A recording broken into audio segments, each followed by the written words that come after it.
بزرگان محترم، برادران عزیز، بات کو سمجھنے کے لیے شروع کرتے ہیں عیسائیت سے۔ حضرت عیسیٰ علیہ السلام اللہ سبحانہ و تعالی کے جلیل القدر پیغمبر تھے، جن کو اللہ سبحانہ و تعالی نے سب سے آخر میں بنی اسرائیل کی طرف بھیجا تھا۔ بنی اسرائیل میں جو پیغمبر مبعوث ہوئے، ان میں سب سے آخری پیغمبر سیدنا عیسیٰ علیہ السلام تھے، اور حضرت عیسیٰ علیہ السلام نے بنی اسرائیل کو اسی شریعت کی دعوت دی جو شریعت حضرت موسیٰ علیہ السلام لائے تھے، توریت میں جو شریعت تھی، اور جس کو یہودیوں کے بدکار علماء نے اور فریسیوں نے چھوڑ دیا تھا، فراموش کر دیا تھا۔ حضرت عیسیٰ علیہ السلام آئے اور اسی خالص شریعت موسوی کی دعوت دی۔ یہودیوں نے حضرت سیدنا عیسیٰ علیہ السلام کی سخت مخالفت کی، شدید ترین مخالفت، ایسی مخالفت کی کہ اس سے زیادہ کوئی دشمنی اور مخالفت ہو ہی نہیں سکتی۔ حضرت عیسیٰ علیہ السلام کو جھٹلایا، حضرت عیسیٰ علیہ السلام کی پاک دامن والدہ ماجدہ حضرت مریم علیہ السلام پر تہمت لگائی، حضرت عیسیٰ علیہ السلام کو رومی حکمرانوں کے ہاتھوں شہید کرانے کی بڑی پکی سازش کی۔ اللہ تعالی نے ان کی سازش کو ناکام کر دیا۔ حضرت عیسیٰ علیہ السلام کو زندہ و سلامت آسمانوں کی طرف اٹھا لیا گیا۔ حضرت عیسیٰ علیہ السلام پر زیادہ لوگ ایمان نہیں لائے تھے۔ 12 حواری تھے جو ایمان لائے تھے، اور چند عورتیں تھیں، اور اس کے علاوہ اکا دکا کچھ دوسرے لوگ تھے۔ بس یہ تعداد تھی جو حضرت عیسیٰ علیہ السلام پر ایمان لائی، اور مشہور روایات کے مطابق حضرت عیسیٰ علیہ السلام کو اللہ تعالی نے آسمانوں کی طرف اٹھا لیا تھا جب آپ کی عمر مبارک صرف 33 سال تھی۔ ایک شخص تھا جو حضرت عیسیٰ علیہ السلام کی زندگی میں ان کا شدید مخالف یہودی تھا، اور اس نے حضرت عیسیٰ علیہ السلام کو اور ان کے ساتھیوں کو ستانے میں خوب بڑھ چڑھ کر حصہ لیا تھا۔ اس کا نام تھا ساؤل۔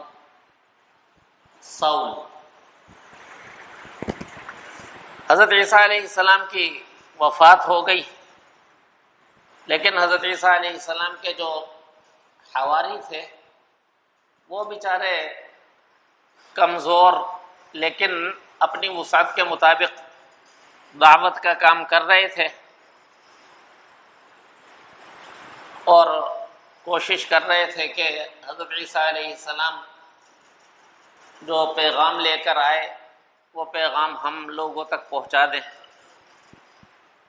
حضرت عیسیٰ علیہ السلام نے ان سے کہا بھی تھا یہی، من انصاری الی اللہ، کہ میں تو اللہ کی طرف جا رہا ہوں، اب میرا مددگار، میری نصرت کرنے والا کون بنے گا؟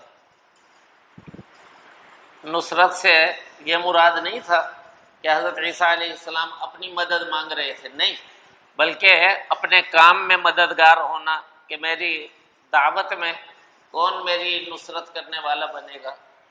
قال الحواریون نحن انصار اللہ، حواریوں نے کہا کہ جی ہم اللہ کے دین کے مددگار بنیں گے۔ جب حضرت عیسیٰ علیہ السلام چلے گئے تو ان بیچاروں نے اپنی ہمت اور وسعت کے مطابق دین کی دعوت دینا شروع کر دی۔ اب ایک دن وہ ساؤل جو بڑا دشمن تھا اور بڑی مخالفت کیا کرتا تھا، وہ آتا ہے حواریوں کے پاس، اور حواریوں کے پاس آ کر ظاہر کرتا ہے کہ شرمندہ ہے اور توبہ تائب ہونا چاہ رہا ہے۔ اس نے کہا میرے ساتھ عجیب معاملہ ہوا۔ کہ کیا معاملہ ہوا؟ کہا میں چلا جا رہا تھا، اچانک بادلوں سے یسوع مسیح نے مجھے پکارا، اور یسوع مسیح نے مجھے کہا کہ اے ساؤل تو کب تک میری مخالفت کرتا رہے گا؟ اور میں بے ہوش ہو کر گر گیا۔ جب ہوش آیا تو میری تو دل کی حالت بدل گئی، اب میں عیسائیت میں داخل ہونا چاہتا ہوں، آپ لوگ مجھے اپنے ساتھ شامل کر لیں۔ حواری مخلص تھے، انہوں نے اس کو اپنے ساتھ شامل کر لیا، اور وہ بہت ہی پرجوش عیسائی بن گیا۔ لیکن پرجوش عیسائی بننے کے ساتھ ہی اس کی دو حرکتیں تاریخ کے ریکارڈ میں محفوظ ہیں۔ ایک حرکت تو اس نے یہ کی کہ حضرت عیسیٰ علیہ السلام کے، بلکہ یوں کہہ لیجیے توریت کے کچھ احکام تھے، ان احکام کو اس نے منسوخ کر دیا کہ یہ منسوخ ہے، اس کی ضرورت نہیں ہے۔ مثلا ختنے کا حکم، یہ بنی اسرائیل میں بھی تھا اور بنو اسماعیل یعنی عربوں میں بھی تھا کہ ختنہ حضرت ابراہیم علیہ السلام کی سنت ہے، اس نے اس کو منسوخ کر دیا۔ حواری اس سے لڑ پڑے، حواریوں نے کہا کہ یہ کیسے ہو سکتا ہے کہ تم شریعت کے احکام منسوخ کرو؟ اس نے کہا دیکھیں ہم کتنی کوشش کر رہے ہیں کہ لوگوں کو دین حق کی طرف لے آئیں، تو یہ حکم معمولی چیز ہے، اصل یہ ہے کہ اپنے مذہب کی طرف تو لوگوں کو لائیں۔ تو ہم ان کے لیے کچھ آسانیاں پیدا کریں گے، کچھ کھانے پینے کی چیزوں میں ان کو رخصت دیں گے، ختنے وغیرہ کی جو مشکل چیزیں ہیں ان کے اندر ہم ان کو رخصت دیں گے، تبھی تو وہ ہماری طرف آئیں گے۔ لہٰذا یہ دینی احکام منسوخ ہونے چاہیے۔ حواریوں کے ساتھ اس کی نہ بنی۔ دوسرا معاملہ جو اس کے بعد پیش آتا ہے وہ یہ کہ تھوڑے تھوڑے عرصے کے بعد وہ حواری شہید ہونے لگے۔ حضرت بطرس رضی اللہ تعالی عنہ، جن کو انگریزی لہجے میں پیٹر کہتے ہیں، سینٹ پیٹر، وہ شہید ہو جاتے ہیں۔ برناباس جو ساؤل کو لے کر آئے تھے عیسائیت میں، اور سب سے پہلے انہوں نے حواریوں سے کہا تھا کہ ہمیں اس پر اعتماد کرنا چاہیے۔ حضرت برناباس کی کتاب موجود بھی ہے، انجیل برناباس کہلاتی ہے، اس کے اندر انہوں نے ساؤل کے بارے میں لکھا بھی ہے، اور یہ بھی لکھا کہ مجھے اس پر بڑا افسوس ہے۔ تھوڑے عرصے بعد ہم دیکھتے ہیں کہ برناباس بھی شہید ہو جاتے ہیں۔ اس آدمی نے اپنا نام رکھ لیا پال، عربی میں بولس، اور عیسائیت کا حواریوں کے جانے کے بعد بالکل ہی نقشہ بدل دیا۔ ولیم ایچ ہارٹ کی مشہور کتاب ہے دا 100۔ اس کتاب کے اندر اسی ولیم ایچ ہارٹ نے تذکرہ کیا ہے نمبر 5 پر سینٹ پال کا، اور اس نے کہا کہ یقین کے ساتھ جس شخص کو جدید عیسائیت کا بانی کہا جا سکتا ہے وہ بانی سینٹ پال ہے. جس کو وہ کہہ رہا ہے نا جدید عیسائیت، اس جدید عیسائیت کے بارے میں ہم مسلمانوں کا عقیدہ کیا ہے؟ ہم مسلمانوں کا عقیدہ یہ ہے تحریف شدہ عیسائیت. تحریف شدہ کہ ایک یہودی نے حضرت عیسیٰ علیہ السلام پر ایمان لانے کا ڈھونگ رچایا، لیکن پھر اس نے حضرت عیسیٰ علیہ السلام کے سچے دین کی جڑیں کھود دی، ان کے مخلص ساتھیوں پر الزامات لگائے، ان کو شہید کرایا، اور کچھ ایسی چیزیں دین عیسوی میں شامل کر دی جو دین عیسوی کا ہرگز حصہ نہیں تھی. مثلا اس نے حضرت عیسیٰ علیہ السلام کو اللہ کا بیٹا قرار دینا شروع کر دیا. یہ دین عیسوی میں نہیں تھا.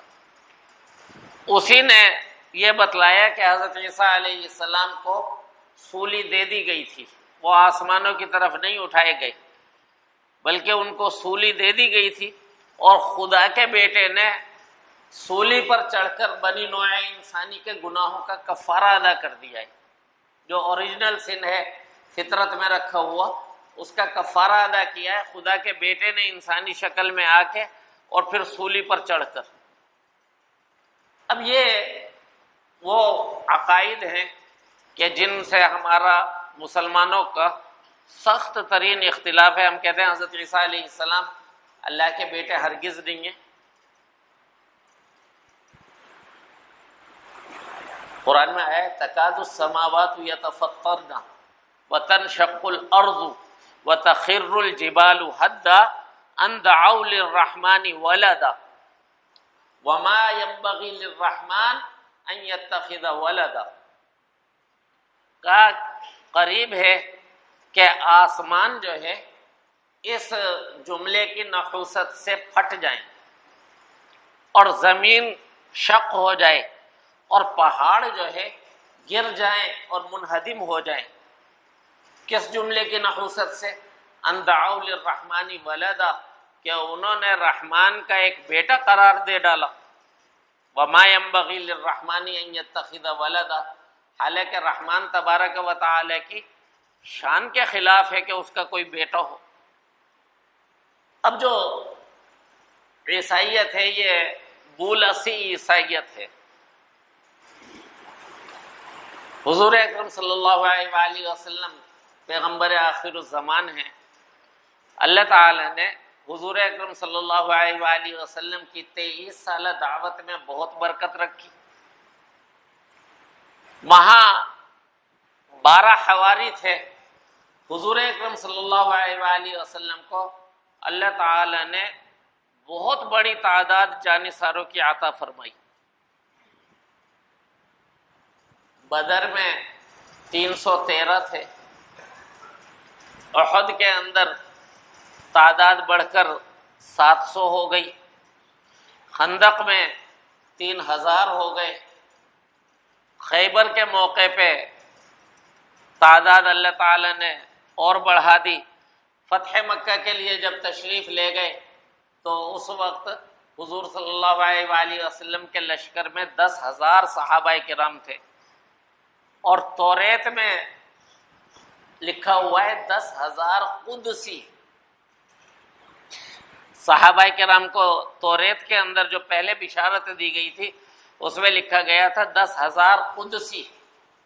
10,000 ان قدسی شخصیات کے ساتھ حضور صلی اللہ علیہ وآلہ وسلم نے مکہ مکرمہ فتح کیا. جب مکہ فتح کیا تو مکہ والے سارے مسلمان ہو گئے.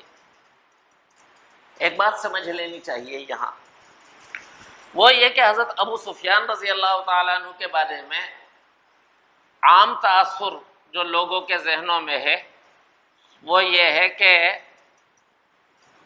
وہ دین اسلام کے بڑے ہی سخت اور شدید مخالف تھے، اور جب تک مکہ فتح نہیں ہو گیا انہوں نے اسلام قبول نہیں کیا. انہوں نے اسلام قبول کیا مکہ فتح ہو جانے کے بعد. یہ دونوں باتیں غلط ہیں. یہ کہنا کہ وہ اسلام کے بہت ہی سخت شدید دشمن تھے، اس کا کوئی ثبوت نہیں ملتا. ایمان نہیں لائے وہ، جیسا کہ ابو طالب ایمان نہیں لائے. ابو طالب بھی تو ایمان نہیں لائے. ایسے ہی ابو سفیان ایک طویل عرصے تک ایمان نہیں لائے، لیکن ایمان نہ لانے کے باوجود حضور اکرم صلی اللہ علیہ وآلہ وسلم کے ساتھ ابو سفیان کا معاملہ دشمنی کا نہیں تھا. اس کے میں 3 واقعات پیش کروں گا. ایک واقعہ ہے مکہ کا ہی. علامہ سیوطی رحمۃ اللہ علیہ نے، جو مشہور محدث اور امام ہیں، انہوں نے یہ واقعہ لکھا ہے کہ حضرت بی بی فاطمہ رضی اللہ تعالیٰ عنہ چھوٹی بچی تھی. بدبخت ابو جہل نے خباثت کی اور چھوٹی بچی کے تماچا لگایا. وہ روتی ہوئی رسول اللہ صلی اللہ علیہ وآلہ وسلم کی خدمت میں آ گئی. یہ وہ دن تھے کہ جب قریش اپنی دشمنی کے اندر بفرے ہوئے تھے. مسلمانوں پر ہر قسم کا ظلم و ستم کیا جا رہا تھا. جناب رسول اللہ صلی اللہ علیہ وآلہ وسلم تک کو ستایا جاتا تھا. آپ پر اونٹ کا اوجھ لا کر رکھ دیا تھا جب آپ سجدے میں تھے. بنو ہاشم کو 3 سال تک کے لیے قید کر دیا تھا اور وہ شعب ابی طالب میں قید رہے تھے. تو وہ سرکشی کے ایسے طوفان میں تھے کہ کوئی بھی اس وقت ان کے سامنے کھڑا نہ ہو پا رہا تھا. حضرت حمزہ موجود تھے، حضرت عمر موجود تھے، لیکن اس کے باوجود حضور صلی اللہ علیہ وآلہ وسلم تک کو تکلیفیں دی جاتی تھی اور شعب ابی طالب میں 3 سال تک تمام بنو ہاشم قید کیے گئے تھے. حضور صلی اللہ علیہ وآلہ وسلم کو چوتھی بیٹی نے، سب سے چھوٹی بیٹی نے آ کر بتلایا کہ مجھے ابو جہل نے تھپڑ مارا ہے. رسول اللہ صلی اللہ علیہ وآلہ وسلم نے فرمایا کہ تم ایسا کرو، ابو سفیان کے پاس چلی جاؤ، وہ بیٹھا ہوا ہے اور اس کو جا کر بتلا دو. حضرت بی بی چلی گئیں اور ابو سفیان کو جا کر بتلایا کہ مجھے تھپڑ مارا ہے ابو جہل نے. اس وقت اسے کہا جاتا تھا عمرو بن ہشام ابو الحکم، اس نے مجھے تھپڑ مارا ہے. ابو سفیان نے کہا تمہیں تھپڑ مارا ہے اس نے؟ پھر ہاتھ پکڑا اور بی بی کو لے کر گئے اور اس کے قریب پہنچ کر کہا کہ اب تم اس کے منہ پر مارو تھپڑ، اور ڈرو نہیں، مارو اس کے تھپڑ. حضرت فاطمہ رضی اللہ تعالیٰ عنہ نے اس کے تھپڑ مارا اور وہ کوئی جرت نہیں کر سکا. جب واپس آئیں اور نبی کریم صلی اللہ علیہ وآلہ وسلم کو بتلایا تو مظلوم پیغمبر نے ہاتھ اٹھائے اور فرمایا اے اللہ، ابو سفیان کے اس معاملے کو یاد رکھنا، ابو سفیان کے اس معاملے کو یاد رکھنا. پہلا واقعہ. دوسرا واقعہ، غزوہ احد کے اندر مسلمانوں کو عارضی طور پر شکست ہو گئی تھی، اور یہ وہ موقع تھا کہ جب حضرت خالد بن الولید کافروں کے کمانڈر ہونے کی حیثیت سے یہ ضد کر رہے تھے کہ ہمیں اس معاملے کو پورا نمٹانا چاہیے، ہم ادھورا چھوڑ کر نہ جائیں بلکہ اس معاملے کو ہمیں چاہیے مکمل طور پر نمٹائیں. لیکن ابو سفیان نے کہا کہ ہمیں اب بس چلنا چاہیے، جو ہو گیا ہے ہم اس کو کافی سمجھیں اور ہمیں چلنا چاہیے. رسول اللہ صلی اللہ علیہ وآلہ وسلم نے ایک صحابی کو بھیجا اور کہا دیکھو یہ مکہ جا رہے ہیں، یہ ان کا رخ مدینہ کی طرف ہے. تو اس نے دیکھا اور آ کر بتلایا کہ اونٹوں پر سوار ہیں اور گھوڑوں کو خالی چھوڑا ہوا ہے، فرمایا یہ مکہ جا رہے ہیں. اور سب مورخین چاہے وہ غیر مسلم ہوں، وہ سب اس چیز پر حیرت کا اظہار کرتے ہیں کہ غزوہ احد کے اندر انہوں نے کام کو ادھورا کیوں چھوڑ دیا. اس وقت ان کے پاس گولڈن چانس تھا، کافروں کے پاس، مشرکین کے پاس، کہ وہ مسلمانوں کو بڑی سخت ضرب لگا سکتے تھے حضور اکرم صلی اللہ علیہ وآلہ وسلم پر حملہ آور ہو سکتے تھے، مدینہ طیبہ پر حملہ آور ہو سکتے تھے، یہ کام کو ادھورا چھوڑ کر کیوں چلے گئے؟ اور اس ادھورا چھوڑنے میں مرکزی کردار ابو سفیان کا تھا۔ تیسرا واقعہ جو ان کے اسلام لانے سے پہلے کا ہی ہے، وہ یہ کہ قیصر روم کے دربار میں ان کو بلایا گیا۔ جب حضور اکرم صلی اللہ علیہ وآلہ وسلم کا مکتوب عالی قیصر کو پہنچا اور اس کو بتلایا گیا کہ عرب میں نبی آخر الزمان مبعوث ہوئے ہیں اور انہوں نے یہ خط بھیجا ہے، تو اس نے کہا کہ دیکھو یہاں کوئی عرب قافلہ آیا ہوا ہے تو اس کو بلاؤ۔ تو عرب قافلہ پہنچا ہوا تھا، ابو سفیان کا دربار میں ان کو بلا لیا گیا۔ تو قیصر نے کہا تم میں سب سے زیادہ قریبی رشتہ دار کون ہے اس شخص کا جو اپنے آپ کو نبی کہتا ہے؟ انہوں نے کہا میرا ہے سب سے قریبی رشتہ۔ کہا آگے آ جاؤ۔ اور اس موقع پر اس نے جو باتیں ابو سفیان سے پوچھی تمام باتوں کا ٹھیک ٹھیک جواب دیا، حتیٰ کہ حضور اکرم صلی اللہ علیہ وآلہ وسلم کی پوری دعوت کا خلاصہ جو اس موقع پر پیش کیا، وہ خلاصہ بھی بہت ہی زبردست دین اسلام کا خلاصہ ہے۔ کہا ایک تو یہ حکم دیتا ہے کہ اللہ کے سوا کسی کو نہ پکاریں، کسی کی عبادت نہ کریں، اور بتوں کی عبادت کو چھوڑ دیں۔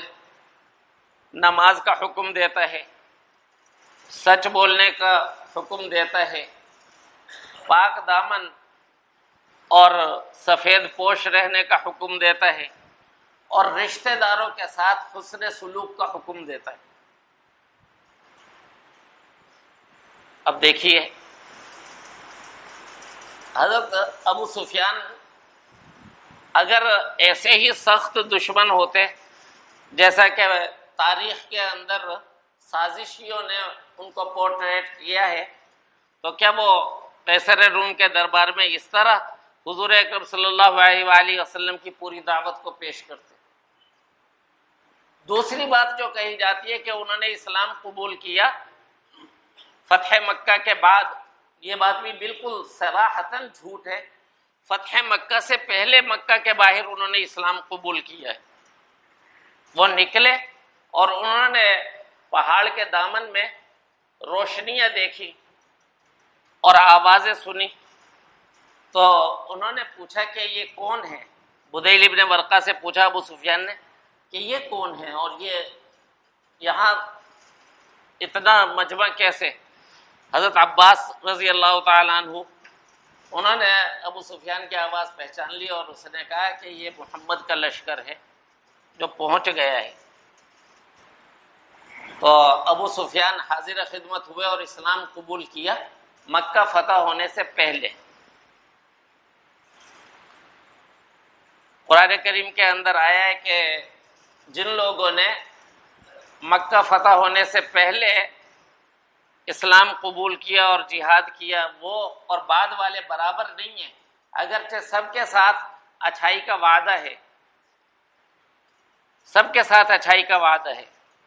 تو فتح مکہ کے موقع پر حضور صلی اللہ علیہ وآلہ وسلم کے ساتھ 10,000 قدسی تھے، اور حضور اکرم صلی اللہ علیہ وآلہ وسلم نے جب مکہ فتح کیا تو مکہ والے سب مسلمان ہو گئے۔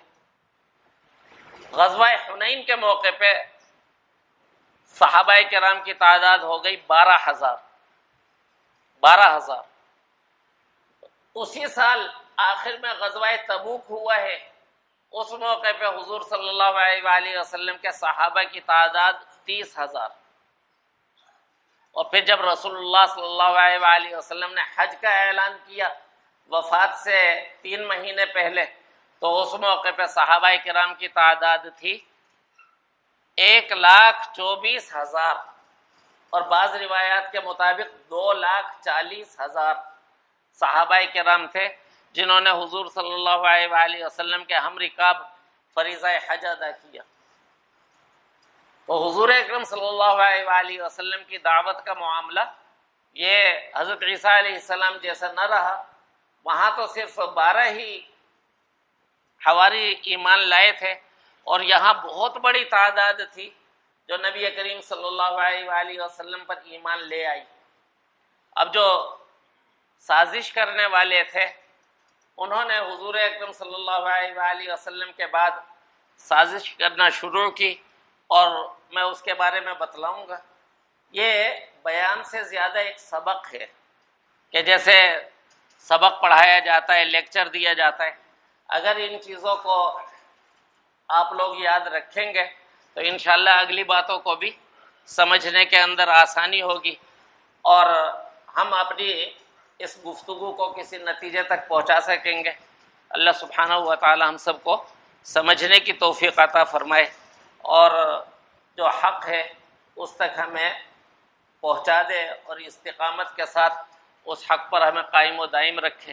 حضور اکرم صلی اللہ علیہ وآلہ وسلم کی دعاؤں میں سے ہے اللہم ارنا الحق حقا وارزقنا اتباعہ وارنا الباطل باطلا وارزقنا اجتنابہ، کہ اے اللہ جو حق ہے وہ ہمیں حق ہی دکھلا دیجئے، اور پھر ہمیں توفیق دے دیجئے کہ ہم اس حق کی پیروی کریں، اور جو باطل ہے تو اس کا باطل ہونا ہمارے سامنے ظاہر کر دیجئے، اور ہمیں توفیق دیجئے کہ ہم اس کو باطل ہی سمجھیں اور اس سے بچیں. اللہ سبحانہ و تعالی نے سورہ حشر کے اس رکوع میں، جس کی ایک آیت میں نے خطبے میں تلاوت کی ہے، اس میں سب سے پہلے مہاجرین کا ذکر فرمایا.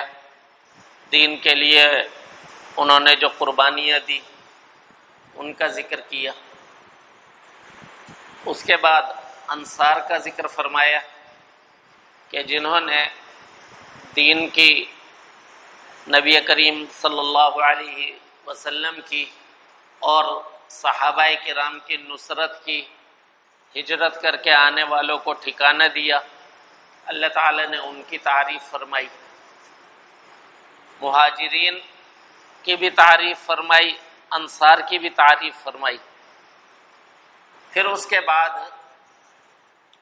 تیسری قسم کے لوگوں کا ذکر کیا کہ یہ تیسری قسم کے لوگ وہ ہیں جو مہاجرین اور انصار کے بعد آئے، صحابہ کرام کے بعد آئے، اور وہ نہ مہاجرین میں سے ہیں نہ انصار میں سے، لیکن وہ یہ دعا کرتے ہیں ربنا اغفر لنا ولاخواننا الذین سبقونا بالایمان، کہ اے ہمارے رب ہماری بھی مغفرت فرما دیجئے اور ہمارے ان بھائیوں کی بھی مغفرت فرما دیجئے جو ایمان میں ہم سے سبقت کر گئے.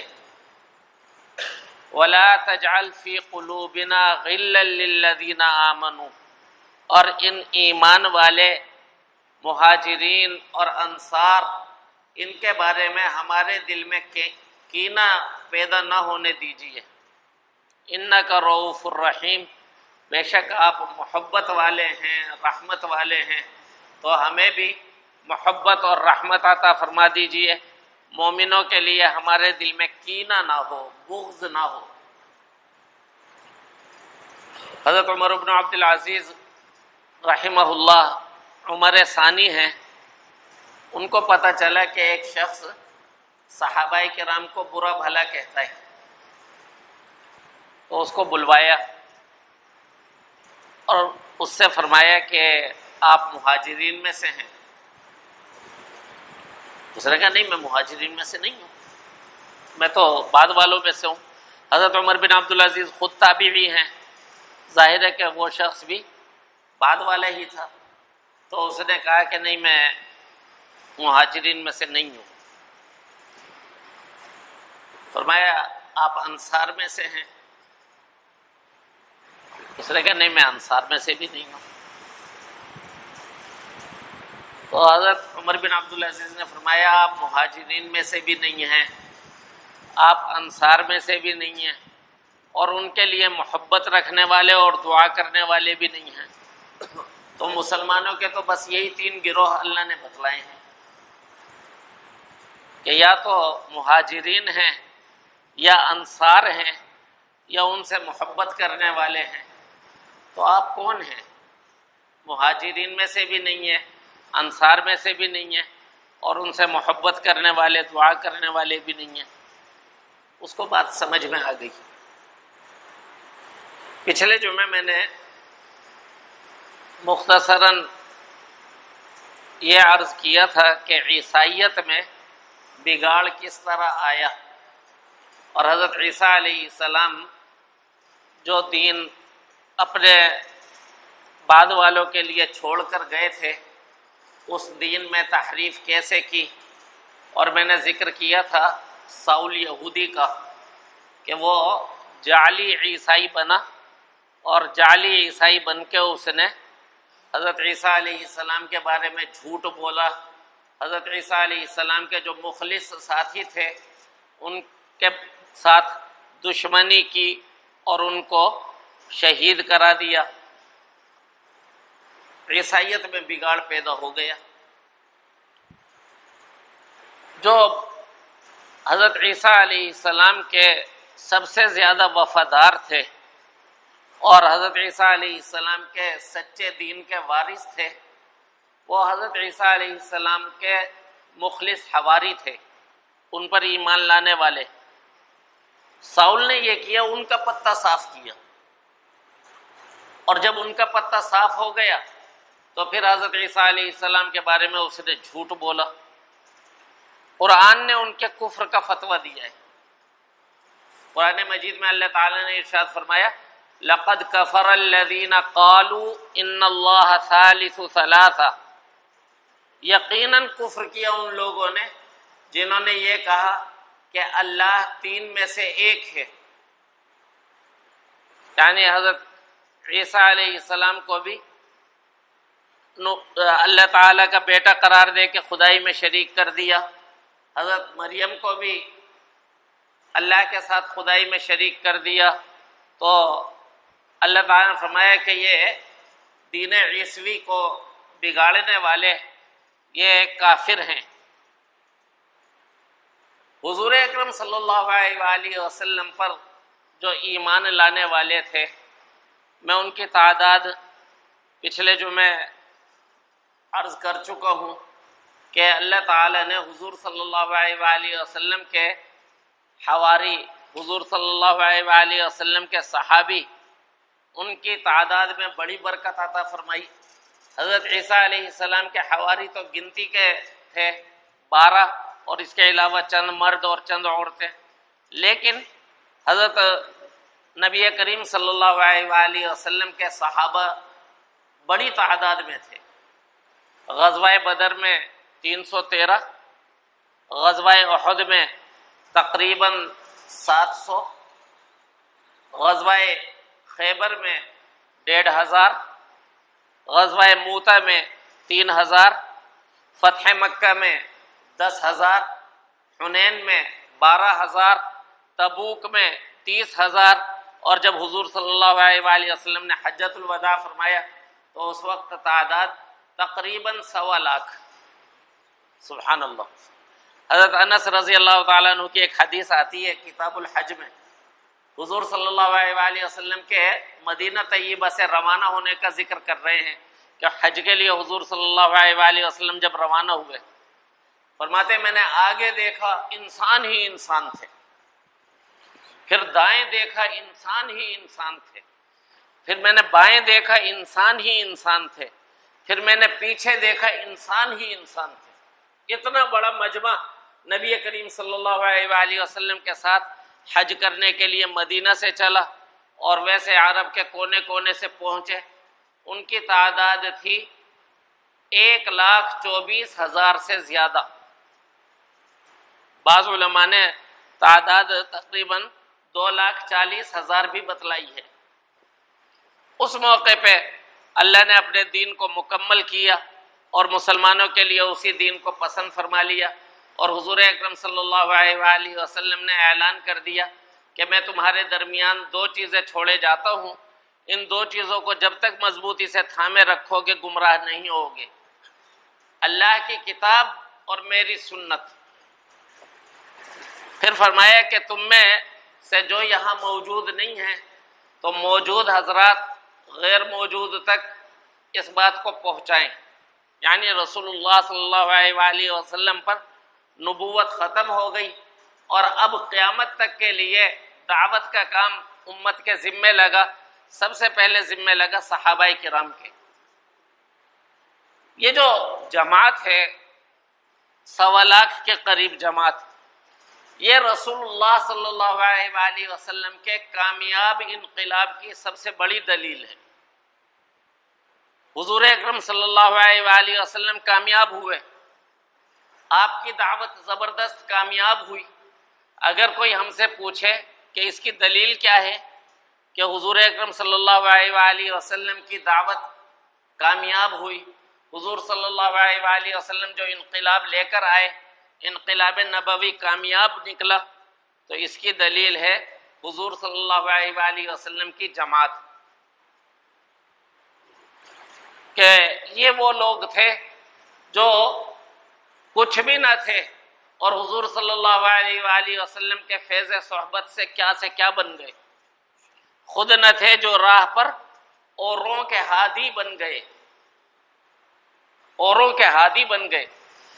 اللہ سبحانہ و تعالی نے اس جماعت کو معیار ایمان قرار دیا، ساری دنیا کے لوگوں کو ایمان لانے کا حکم دیا اور فرمایا ایسے ایمان لاؤ جیسے یہ ایمان لائے ہیں۔ صحابہ کرام معیار حق ہیں، صحابہ کرام چراغ ہدایت ہیں، پوری دنیا کو حکم دیا گیا ایسے ایمان لاؤ جیسے یہ ایمان لائے ہیں۔ آمنو کما آمن الناس، ایسے ایمان لاؤ جیسے یہ لوگ ایمان لائے ہیں۔ سورہ بقرہ دوسرا رکوع، یعنی دوسری سورت دوسرا رکوع، آیت موجود ہے، آمنو کما آمن الناس، ایسے ایمان لاؤ جیسے یہ لوگ ایمان لائے ہیں۔ منافقوں نے کیا کہا؟ منافقوں نے کہا انؤمن کما آمن السفہاء، کیا ہم ایسے ایمان لائیں جیسے یہ احمق ایمان لائے ہیں؟ الا انہم هم السفہاء، اللہ نے صحابہ کرام کی طرف سے خود جواب دیا، فرمایا سن لو یہی احمق ہیں،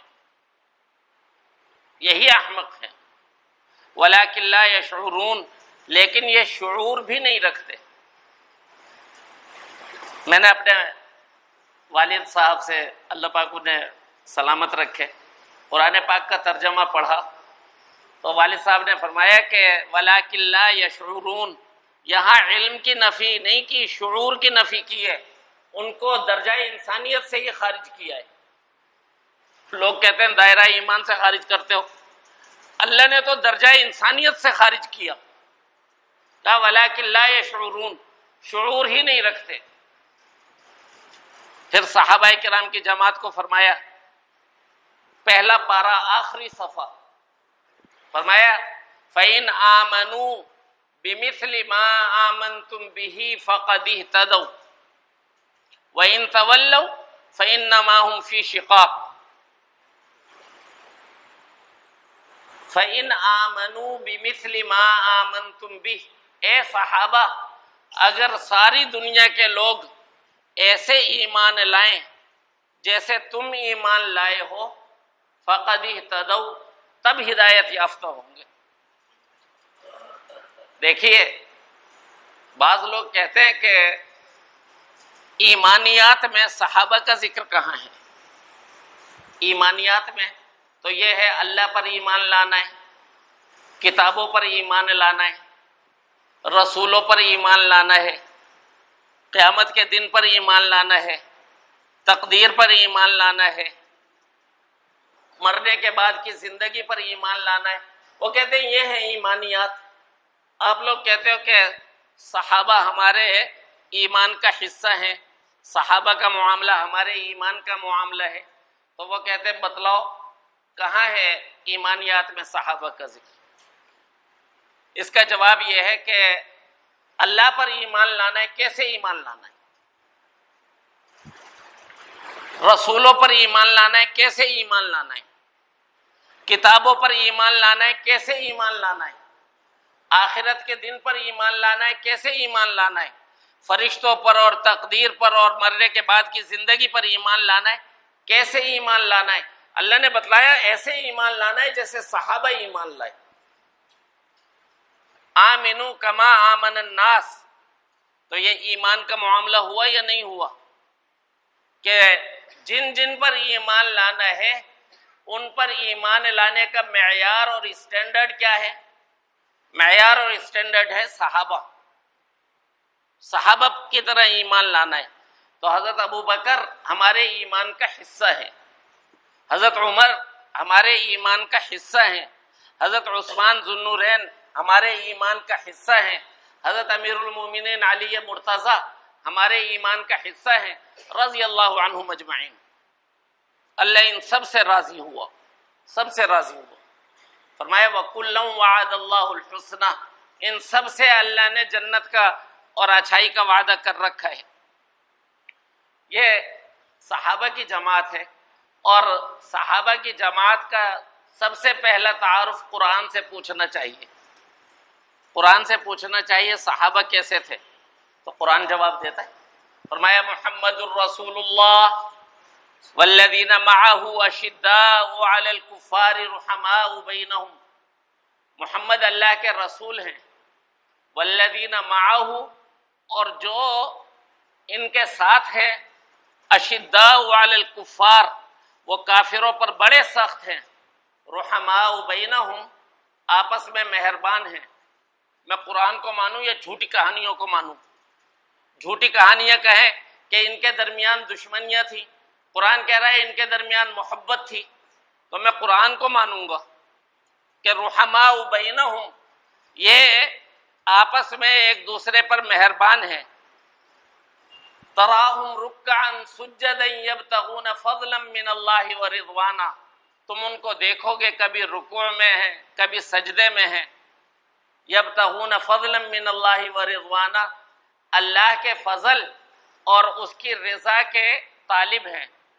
سیماہم فی وجوہہم من اثر السجود، سجدے کی وجہ سے ان کے چہروں پر ان کی علامت موجود ہے، سجدے کے نشان دیکھ کر ان کی علامت ان کے چہرے پر موجود ہے۔ علماء کرام نے لکھا ہے سیماہم فی وجوہہم من اثر السجود، اس کا مصداق حضرت علی رضی اللہ تعالیٰ عنہ ہے۔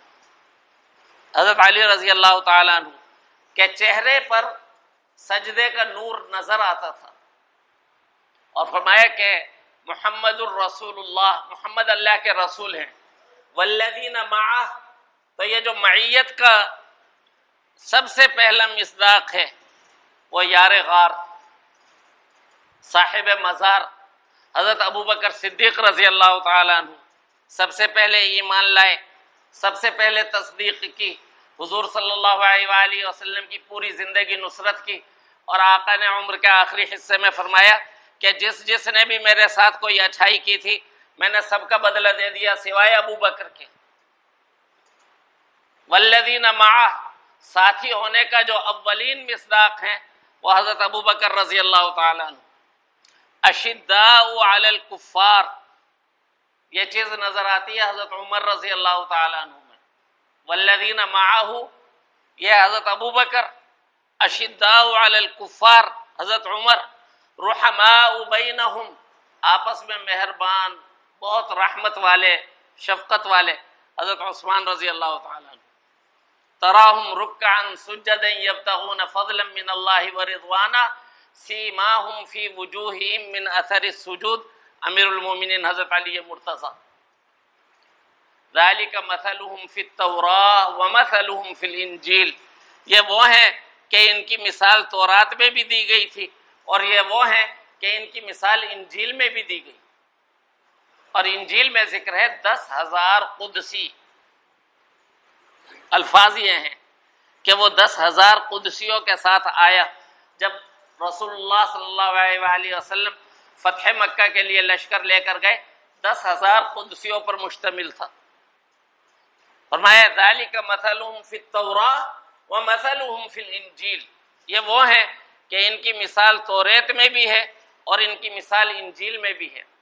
کزرع اخرج شطأہ فآزرہ فاستغلظ فاستوى على سوقہ، جیسے ایک کھیتی کہ اس نے کومپل نکالی، پھر پروان چڑھی، نمو حاصل کی، فروغ ہوا، فاستوى على سوقہ، اب اس کا تنا مضبوط ہو گیا اور وہ اپنے تنے پر کھیتی کھڑی ہو گئی۔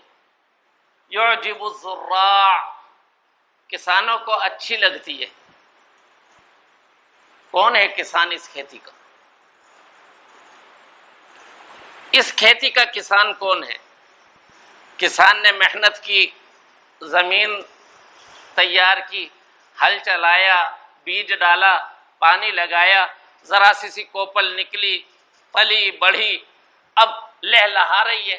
کسان دیکھتا ہے اور کہتا ہے میری محنت۔ جو صحابہ کی کھیتی تھی اس کا کسان کون ہے؟ جس نے اس پر محنت کی وہ کون ہے؟ حضور اکرم صلی اللہ علیہ وآلہ وسلم نے وفات والے روز فجر کے وقت پردہ ہٹایا اور ایک نظر صحابہ کرام پر ڈالی، کچھ دیر تک دیکھتے رہے۔ حضرت انس کہتے ہیں کہ ایسی توجہ آ رہی تھی، قریب تھا کہ صفیں ٹوٹ جاتی۔ جب دیکھا کہ کہیں ان کی نماز نہ ٹوٹ جائے، پردہ گرا دیا۔ کیا دیکھا تھا؟ کسان نے اپنی کھیتی کو دیکھا تھا جو لہلہا رہی تھی، جو لہلہا رہی تھی۔ کزرع اخرج شطأہ فآزرہ فاستغلظ فاستوى على سوقہ یعجب الزراع، کسانوں کو یہ کھیتی پسند آتی ہے، لیغیظ بہم الکفار، تاکہ ان سے جلیں کافر، تاکہ ان سے جلیں کافر۔ وعد اللہ الذین آمنوا وعملوا الصالحات منہم مغفرۃ واجرا عظیما، اللہ نے ان ایمان والوں سے اور نیک اعمال کرنے والوں سے وعدہ کر رکھا ہے مغفرت کا اور اجر عظیم کا۔ دوسری جگہ پر فرمایا لقد رضی اللہ عن المؤمنین، اللہ مومنوں سے راضی ہو گیا تھا، اذ یبایعونک تحت الشجرہ، جب وہ بیعت کر رہے تھے درخت کے نیچے۔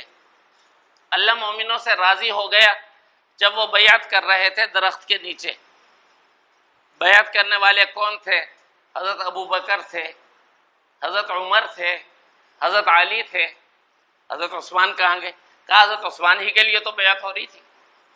بیعت ہو ہی اس لیے رہی تھی کہ اگر عثمان کو شہید کر دیا تو اس کا بدلہ لیے بغیر واپس نہیں جائیں گے۔ حضرت عثمان رضی اللہ تعالیٰ عنہ کے قصاص کے لیے جو لوگ بیعت کر رہے ہیں ہمارے نبی کے ہاتھ پر، اللہ نے فرمایا رضی اللہ عن المؤمنین اذ یبایعونک تحت الشجرہ، اللہ ان مومنوں سے راضی ہو گیا جو آپ کی بیعت کر رہے تھے درخت کے نیچے۔ فعلم ما فی قلوبہم، اللہ کو ان کے دلوں میں جو اخلاص تھا اس کا پتہ چل گیا۔ راضی اس لیے ہوا کہ اللہ کو ان کے دلوں میں موجود اخلاص کا پتہ تھا۔ فانزل السکینۃ علیہم واثابہم فتحا قریبا ومغانم کثیرہ، اللہ راضی ہو گیا تو اللہ تعالیٰ نے ان کو یہ انعامات دیے۔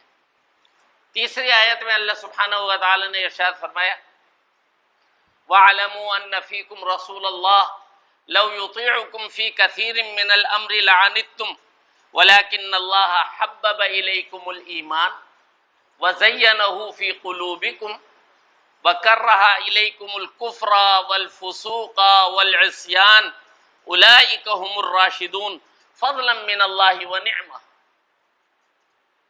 وَلَكِنَّ اللَّهَ حَبَّبَ إِلَيْكُمُ الْإِيمَانَ، کہ اللہ نے تمہارے دلوں میں ایمان کی محبت رکھ دی ہے۔ صحابہ کے بارے میں کہا جا رہا ہے کہ اللہ نے تمہارے دلوں میں ایمان کی محبت رکھ دی ہے۔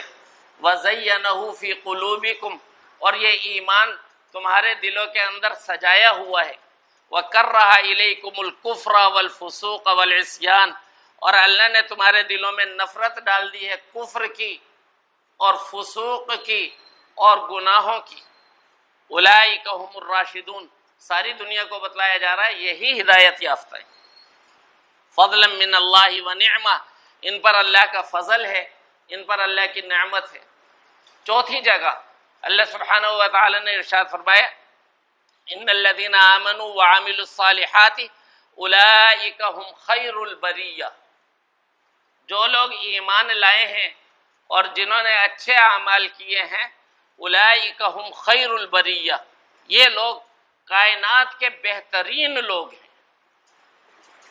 جو ایمان لائے اور جنہوں نے اچھے اعمال کیے، زمین پر چلنے والے تمام انسانوں میں یہ بہترین لوگ ہیں.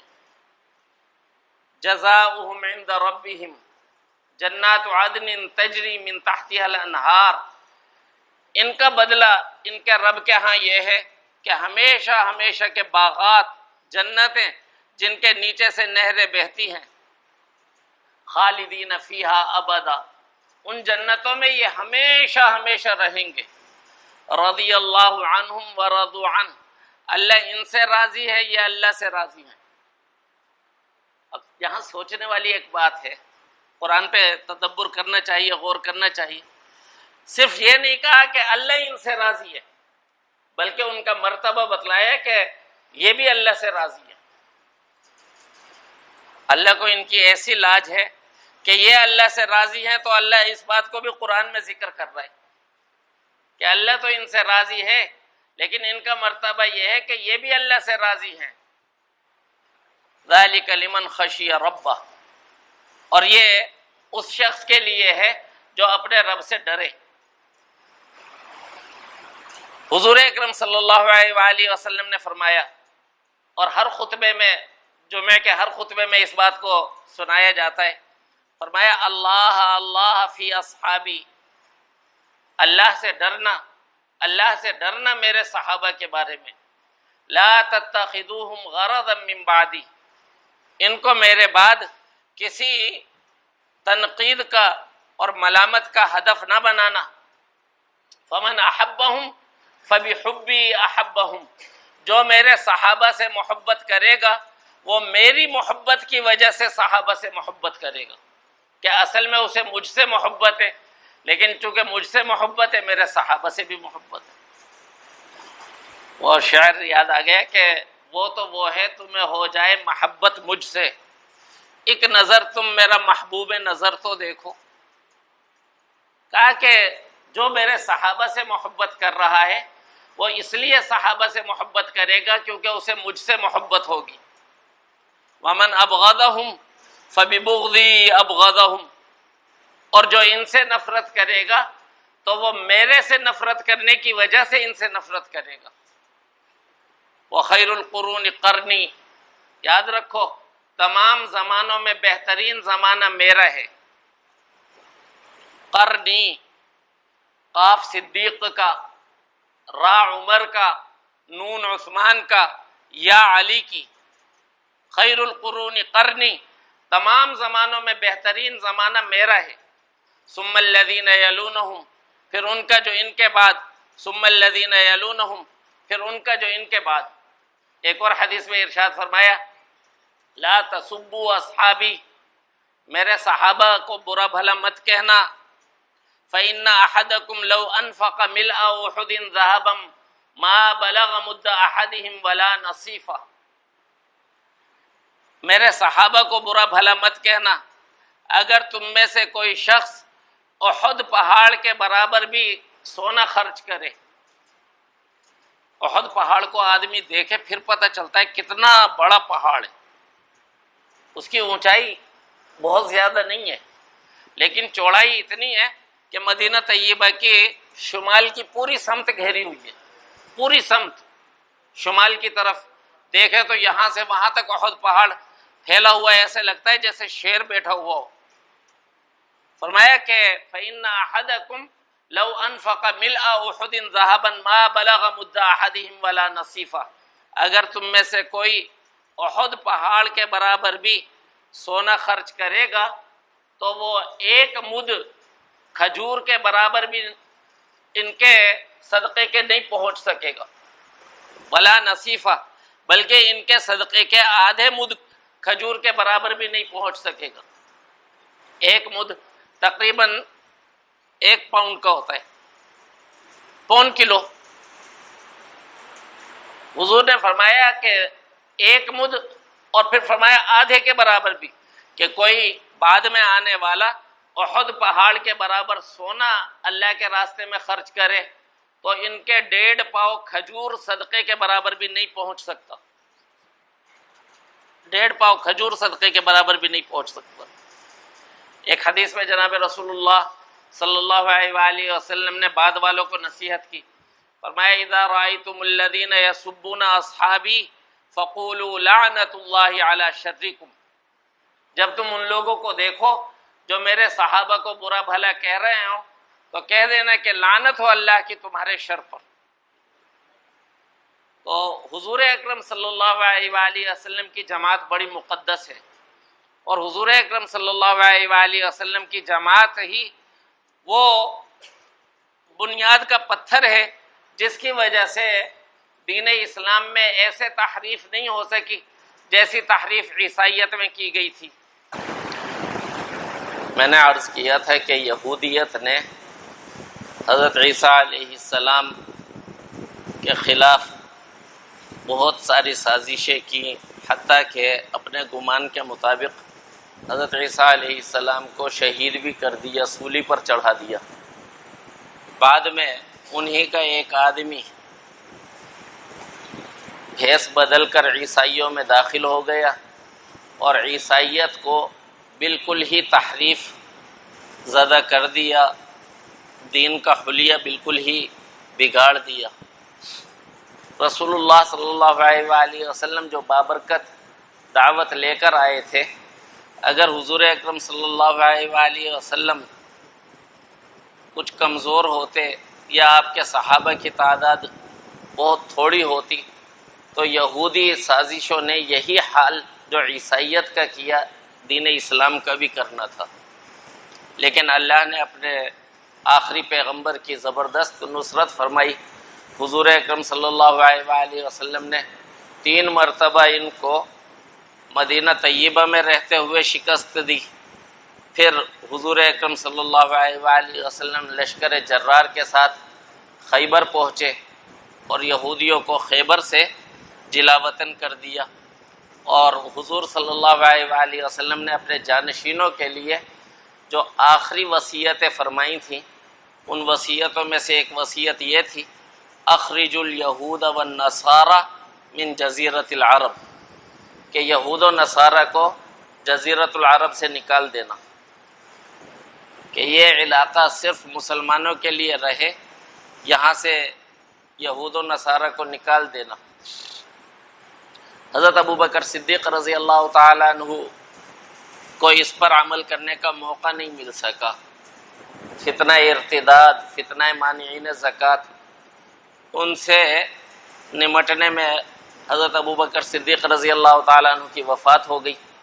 حضرت عمر فاروق رضی اللہ تعالیٰ عنہ نے اس وصیت پر عمل کیا اور ان سب کو باہر نکال دیا۔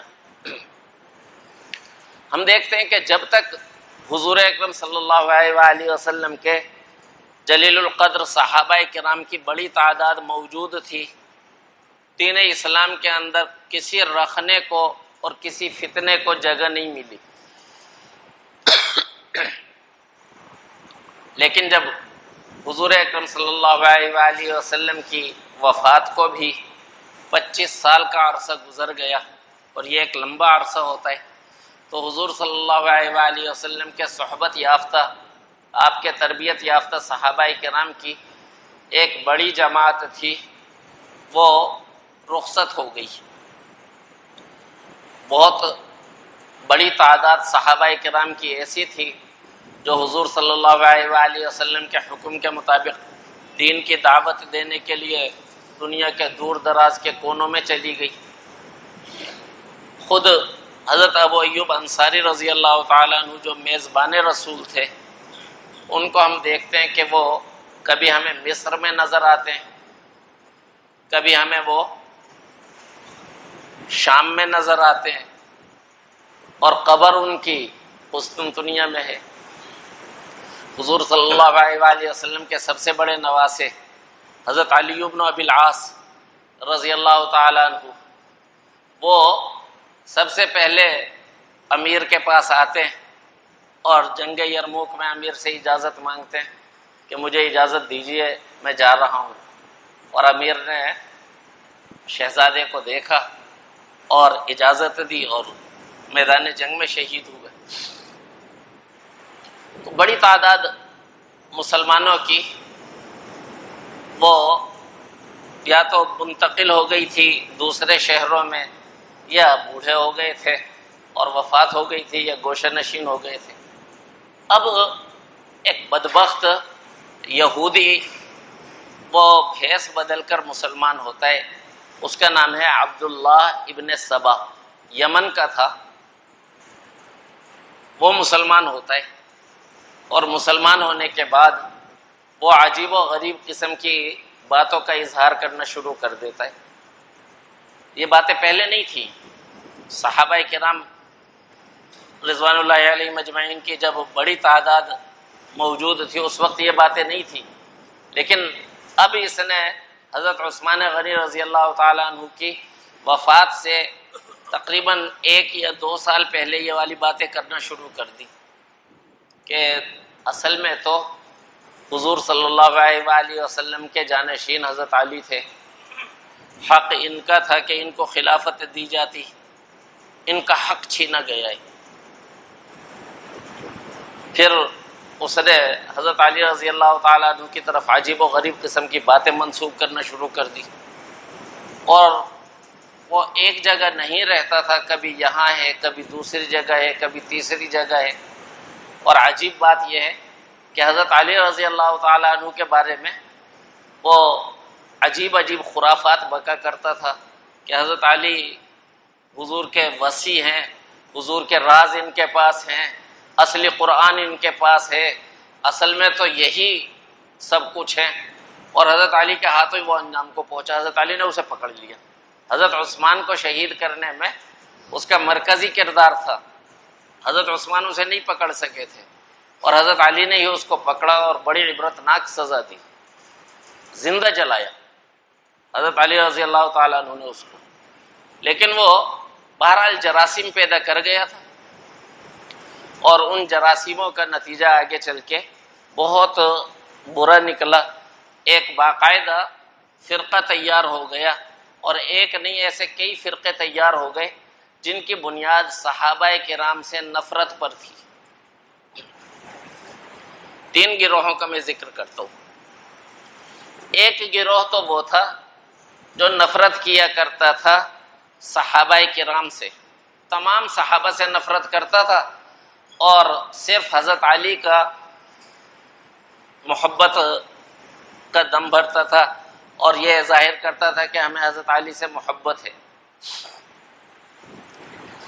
اس کے مقابلے میں ایک اور گروہ، اور وہ گروہ بھی عبداللہ ابن سبا ہی کا پیدا کردہ، وہ گروہ حضرت علی سے شدید نفرت کا اظہار کرتا تھا۔ جو حضرت علی سے محبت کا اظہار کرنے والا گروہ تھا، ان کو کہا جاتا تھا روافض، اور جو حضرت علی رضی اللہ تعالیٰ عنہ سے شدید نفرت کا اظہار کرتا تھا ان کو کہا جاتا تھا نواصب۔ صحابہ کرام نے دونوں کو انتہائی بری نظر سے دیکھا، اور تابعین نے ان دونوں گروہوں کو انتہائی بری نظر سے دیکھا۔ تیسرا گروہ ایک اور بدبخت پیدا ہوا، وہ تھے خوارج۔ اور خوارج وہ یہ کہتے تھے کہ ابو بکر اور عمر تو صحیح تھے، لیکن عثمان، علی اور پھر آگے والوں پر تبرہ کرتے تھے، اور حضرت عثمان کو اور حضرت علی کو دونوں کو ہی برا کہتے تھے۔ اور دیکھیے یہ باتیں ہمارے علماء نے لکھی ہیں کتابوں میں کہ یہ سارے فتنے پیدا اسی بدبخت کے کیے ہوئے تھے، اس لیے کہ جب تک حضور اکرم صلی اللہ علیہ وآلہ وسلم کے مخلص ساتھیوں کو بدنام نہ کیا جائے گا جب تک حضور اکرم صلی اللہ علیہ وآلہ وسلم کے تربیت یافتہ لوگوں پر انگلیاں نہیں اٹھائی جائیں گی، دین میں بگاڑ پیدا نہیں کیا جا سکتا۔ تو یہ مختلف فرقے پیدا ہو گئے، اور کوئی حضرت علی رضی اللہ تعالیٰ عنہ کی محبت میں حد سے بڑھ گیا، اور یہ محبت سچی نہیں تھی، جھوٹی تھی۔ اگر سچی محبت ہوتی تو خود حضرت علی رضی اللہ تعالیٰ عنہ ابن سبا کو اتنی سخت سزا کیوں دیتے؟ حضرت علی رضی اللہ تعالیٰ عنہ نے اتنی سخت سزا جو ابن سبا کو دی، یہ دلیل ہے اس بات کی کہ حضرت علی رضی اللہ تعالیٰ عنہ نے بالکل واضح سمجھ لیا تھا کہ یہ میری محبت کا راستہ نہیں ہے، بلکہ یہ میرے نام سے دین کے اندر تحریف اور فساد پیدا کرنا چاہتا ہے۔ ایسے ہی نواسب، یہ وہ بدبخت تھے جو حضرت علی رضی اللہ تعالیٰ عنہ سے نفرت میں حد سے بڑھ گئے۔ ان کا بھی دین سے کیا تعلق؟ صحیح مسلم میں حضور اکرم صلی اللہ علیہ وآلہ وسلم کی حدیث موجود ہے۔ حضور اکرم صلی اللہ علیہ وآلہ وسلم نے ارشاد فرمایا، حب علی من الایمان، علی کی محبت ایمان کا جز ہے۔ اور مشہور حدیث ہے جس کو ہمارے علماء نے صحیح درجے کی حدیث قرار دیا کہ رسول اللہ صلی اللہ علیہ وآلہ وسلم نے ارشاد فرمایا، من کنت مولاہ فعلی مولاہ، کہ جس کا میں محبوب ہوں گا علی ضرور اس کا محبوب ہوگا۔ یہ نہیں ہو سکتا کہ مجھ سے تو محبت ہو، علی سے محبت نہ ہو۔ جسے مجھ سے محبت ہوگی اس کو حضرت علی رضی اللہ تعالیٰ عنہ سے ضرور محبت ہوگی۔ تو اہل سنت ان تمام گمراہ فرقوں سے اظہار برات کرتے ہیں۔ ہم اپنے آپ کو جو نام بڑی محبت سے دیتے ہیں وہ نام کیا ہے؟ اہل سنت والجماعت۔ سنت تو حضور صلی اللہ علیہ وآلہ وسلم کا راستہ، اور جماعت حضور صلی اللہ علیہ وآلہ وسلم کی جماعت، صحابہ کرام، اہل السنت والجماعہ، یعنی حضور صلی اللہ علیہ وآلہ وسلم کا طریقہ اور حضور صلی اللہ علیہ وآلہ وسلم کی جماعت سے محبت کرنے والے۔ حضرت سعید بن المسیب رحمہ اللہ یہ تابعین میں وہی مقام تقریباً رکھتے ہیں جو مقام صحابہ کرام میں حضرت ابو بکر رضی اللہ تعالیٰ عنہ کا ہے۔ حضرت ابو بکر رضی اللہ تعالیٰ عنہ تمام صحابہ میں سب سے افضل ہیں۔ بہت سارے علماء نے لکھا ہے کہ حضرت سعید بن المسیب تابعین میں سب سے افضل ہیں۔ حضور صلی اللہ علیہ وآلہ وسلم کی وفات کے تیسرے یا چوتھے سال پیدا ہوئے، حضرت عمر فاروق رضی اللہ تعالیٰ عنہ کے دور خلافت میں، اور حضرت عمر رضی اللہ تعالیٰ عنہ کے زمانہ خلافت میں ہوش سنبھالا۔ حضرت عثمان رضی اللہ تعالیٰ عنہ کے دور خلافت میں تو جوان تھے۔ حضرت علی رضی اللہ تعالیٰ عنہ کی بھی صحبت اٹھائی، اور ایک وقت ایسا آیا کہ پورے عالم اسلام میں حضرت سعید بن المسیب جیسے مرتبے کا آدمی کوئی بھی نہ تھا۔ صحابہ کرام میں بھی کچھ نوجوان صحابہ کرام ایسے تھے جو حضرت سعید بن المسیب کو اپنے سے بہتر قرار دیتے تھے، کہ اگرچہ یہ ہم سے عمر کے اندر 7-8 سال 10 سال چھوٹے ہیں، لیکن علم و فضل میں یہ ہم سے بڑھ گئے ہیں۔ تو صحابہ کرام میں سے بھی کچھ تھے جو حضرت سعید بن المسیب کے علم و فضل کے سامنے سر جھکاتے تھے۔ بڑے آدمی ہیں، بہت بڑے آدمی ہیں۔ ان کا ایک جملہ میں آپ کو سناتا ہوں۔ حضرت سعید بن المسیب اہل سنت کا عقیدہ بیان کر رہے ہیں، اور حضرت سعید بن المسیب سے اس جملے کو روایت کرنے والے کون ہیں؟ حضرت سعید بن المسیب کے شاگرد ہیں امام ابن شہاب زہری۔ امام ابن شہاب زہری فرماتے ہیں کہ قال سعید بن المسیب رحمہ اللہ، حضرت سعید بن المسیب رحمہ اللہ نے فرمایا، من مات حبا لأبی بکر وعمر وعثمان وعلی وشہد للعشرة بالجنہ وترحم على معاویہ ارجو اللہ الا یناقشہ الحساب۔ جو شخص موت تک حضرت ابو بکر، حضرت عمر، حضرت عثمان، حضرت علی چاروں یاروں سے محبت کرتا تھا، موت تک محبت کرتا تھا چاروں یاروں سے، وشہید للعشرۃ بالجنہ، اور اس نے عشرہ مبشرہ کے لیے جنتی ہونے کی گواہی دی. حضور نے جن کے جنتی ہونے کی گواہی دی ہے تو اس نے بھی ان کے جنتی ہونے کی گواہی دی کہ حضرت ابو بکر فی الجنہ، عمر فی الجنہ، عثمان فی الجنہ، علی فی الجنہ، طلحہ فی الجنہ، الزبیر فی الجنہ، عبد الرحمن بن عوف فی الجنہ، سعد بن ابی وقاص فی الجنہ، ابو عبیدہ بن الجراح فی الجنہ، سعید بن زید فی الجنہ. وترحم علی معاویہ، اور حضرت معاویہ رضی اللہ تعالیٰ عنہ کے لیے اللہ سے رحمت مانگی. ارجو اللہ اللہ یناقشہ الحساب، تو مجھے اللہ سے امید ہے کہ اللہ تعالیٰ اس کا حساب نہیں لے گا. مجھے اللہ سے امید ہے کہ اللہ تعالیٰ اس کا بیڑا پار کرا دے گا، اس سے حساب نہیں لے گا. یہ کام کرے کہ موت تک چاروں یاروں سے محبت رکھے. جن کو حضور صلی اللہ علیہ وآلہ وسلم نے جنتی کہا ان کو جنتی ہی مانے. اور حضرت معاویہ رضی اللہ تعالیٰ عنہ پر بدبخت لعنت بھیجتے ہیں، وہ رحمت بھیجے تو فرمایا کہ مجھے اللہ سے امید ہے کہ اللہ تعالیٰ اس سے حساب کتاب نہیں لے گا. یہ میرے ہاتھ میں امام ابو جعفر رحمہ اللہ کا لکھا ہوا عقیدہ طحاویہ ہے. اہل سنت کا یہ متفق علیہ عقیدہ ہے. اس عقیدے پر اہل سنت سب کے سب متفق ہیں، حنفی بھی، شافعی بھی، مالکی بھی، حنبلی بھی، دیوبندی بھی، بریلوی بھی، اہل حدیث بھی.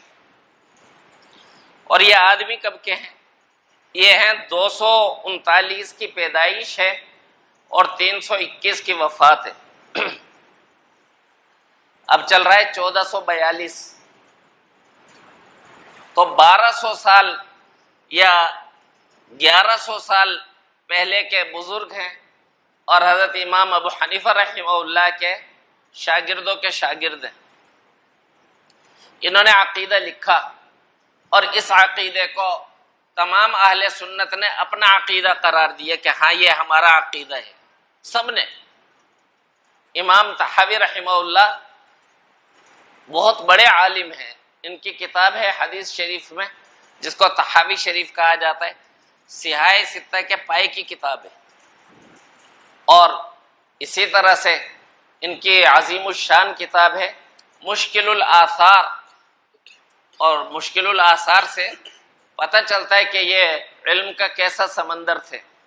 اب کہاں وہ کتابیں لکھی ہیں جو 20 جلدوں میں ہیں، اور کہاں یہ اس کا خلاصہ ہے جو چند صفحات میں امام طحاوی رحمہ اللہ نے لکھا.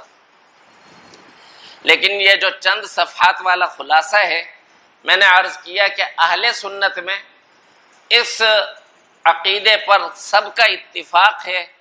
کوئی بھی گروہ اہل سنت کا ایسا نہیں ہے جو اس عقیدے سے اختلاف کرتا ہو، سب کا عقیدہ ہے. میں آپ کو یہ سنانا چاہ رہا ہوں کہ امام طحاوی رحمہ اللہ صحابہ کے بارے میں مسلمانوں کا عقیدہ کیا بتلا رہے ہیں، کہ حضور اکرم صلی اللہ علیہ وآلہ وسلم کے صحابہ کے بارے میں ہمارا عقیدہ کیا ہونا چاہیے. یہ عقیدہ نمبر 93 میں فرماتے ہیں وَنُحِبُّ أَصْحَابَ رَسُولِ اللَّهِ صلی اللہ علیہ وسلم، ہم حضور صلی اللہ علیہ وآلہ وسلم کے تمام صحابہ سے محبت کرتے ہیں. وَلَا نُفْرِطُ فِي حُبِّ أَحَدٍ مِّنْهُمْ، اور ان میں سے کسی کی بھی محبت میں حد سے تجاوز نہیں کرتے. کسی کی محبت میں بھی حد سے تجاوز نہیں کرتے.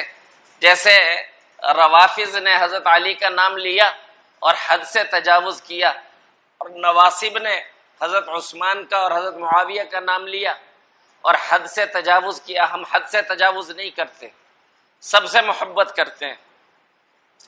ولا نتبرأ من احد منهم، اور ہم ان میں سے کسی سے بھی بیزاری ظاہر نہیں کرتے. ہم سب کے غلام ہیں، سب ہمارے سر کا تاج ہیں، سب سے محبت کرتے ہیں، کسی سے بھی بیزاری کا اظہار نہیں کرتے. وَنُبْغِضُ مَن يُبْغِضُهُمْ، اور جو صحابہ سے بغض رکھے ہم اس سے نفرت کرتے ہیں. جو صحابہ سے بغض کرنے والے ہیں، جو صحابہ سے نفرت رکھنے والے ہیں، ہم ان سے نفرت رکھتے ہیں. وَبِغَيْرِ الْخَيْرِ يَذْكُرُهُمْ، اور اس شخص سے بھی ہم نفرت کرتے ہیں جو صحابہ کا ذکر کرے سوائے بھلائی کے. صحابہ کا ذکر صرف بھلائی کے ساتھ کیا جائے گا، ان کی کوئی برائی نہیں کی جائے گی، ان کے بارے میں کوئی تنقید نہیں کی جائے گی. ان کے کسی بھی عمل پر جو اللہ نے معاف کر دیا اور جو معاملہ ختم ہو گیا اس پر اب انگلی نہیں اٹھائی جائے گی. فرمایا جو صحابہ سے نفرت کرے ہم اس سے بھی نفرت کرتے ہیں، اور جو صحابہ کا ذکر کرے بھلائی کے علاوہ کسی اور بات کے ساتھ ہم اس سے بھی نفرت کرتے ہیں. وَلَا نَذْكُرُهُمْ إِلَّا بِخَيْرٍ، اور ہم صحابہ کا صرف بھلائی کے ساتھ ذکر کرتے ہیں، صحابہ کا ذکر صرف بھلائی کے ساتھ کرتے ہیں. وَنَرَا حُبَّهُمْ دِينًا وَإِيمَانًا وَإِحْسَانًا، اور ہم صحابہ کی محبت کو دین، ایمان اور ایمان کی خوبصورتی سمجھتے ہیں. صحابہ کی محبت کو ہم دین و ایمان سمجھتے ہیں، اور صحابہ کی محبت کو ہم ایمان کی خوبصورتی سمجھتے ہیں. وَبُغْضَهُمْ كُفْرًا وَنِفَاقًا وَطُغْيَانًا، اور صحابہ سے بغض رکھنے کو کفر سمجھتے ہیں اور نفاق سمجھتے ہیں. نفاق یعنی منافقت. وَطُغْيَانًا، اور ہم سرکشی سمجھتے ہیں کہ جو صحابہ سے نفرت کرنے والا ہے یہ کافر ہے، یہ منافق ہے، یہ سرکش ہے. وَنُثْبِتُ الْخِلَافَةَ بَعْدَ النَّبِيِّ صلی اللہ علیہ وسلم اولا لِأَبِي بَكْرٍ الصدیق رضی اللہ عنہ، اور ہم حضور اکرم صلی اللہ علیہ وآلہ وسلم کے بعد سب سے پہلا خلیفہ ابو بکر صدیق رضی اللہ تعالی عنہ کو مانتے ہیں. تفضیلا لہ و تقدیما علی جمیع الامہ، ہم ان کو پوری امت میں سب سے افضل سمجھتے ہیں اور پوری امت میں ان کو سب سے مقدم کرتے ہیں. ثم لعمر بن الخطاب رضی اللہ عنہ، ان کے بعد ہم مرتبہ دیتے ہیں اور ان کے بعد ہم خلیفہ مانتے ہیں حضرت عمر بن الخطاب رضی اللہ تعالی عنہ کو. ثم لعثمان رضی اللہ عنہ، پھر ہم مرتبہ دیتے ہیں اور خلیفہ مانتے ہیں حضرت عثمان رضی اللہ تعالی عنہ کو. ثم لعلی بن ابی طالب رضی اللہ عنہ، پھر ہم مرتبہ دیتے ہیں اور چوتھا خلیفہ مانتے ہیں حضرت علی المرتضی رضی اللہ تعالی عنہ کو. وہم الخلفاء الراشدون، اور یہی خلفائے راشدین ہیں. والائمۃ المہتدون، اور یہی ہدایت یافتہ امام ہیں. الذین قضوا بالحق وکانوا بہ یعدلون، جنہوں نے حق کے ساتھ فیصلہ کیا اور حق کے ساتھ ہی موقف اختیار کرتے تھے. جو بھی موقف اختیار کرتے تھے حق کی بنیاد پہ اختیار کرتے تھے. تو ہم ان کو کہتے ہیں کہ یہ حقدار تھے، حق کے علم بردار تھے، اور یہ خلفائے برحق تھے. حضرت ابو بکر پہلے نمبر پر، پھر حضرت عمر، پھر حضرت عثمان، پھر حضرت علی رضی اللہ تعالیٰ عنہ. وَأَنَّ الْعَشَرَةَ الَّذِينَ سَمَّاهُمْ رَسُولُ اللَّهِ صلی اللہ علیہ وسلم وَبَشَّرَهُمْ بِالْجَنَّةِ نُشْهِدُ لَهُمْ بِالْجَنَّةِ نَشْهَدُ لَهُمْ بِالْجَنَّةِ، اور وہ 10 خوش نصیب جن کا نام لے کر رسول اللہ صلی اللہ علیہ وآلہ وسلم نے ان کو جنت کی خوشخبری دی، ہم ان کے لیے جنت کی گواہی دیتے ہیں. علی ما شہید لہم رسول اللہ صلی اللہ علیہ وسلم، اس لیے کہ ان کے لیے حضور نے گواہی دی ہے وقولہ الحق، اور حضور کی بات سچی ہی سچی، حضور کی بات سچی ہی سچی۔ جب حضور نے گواہی دے دی تو ہم بھی گواہی دیتے ہیں اور ان کو جنتی مانتے ہیں۔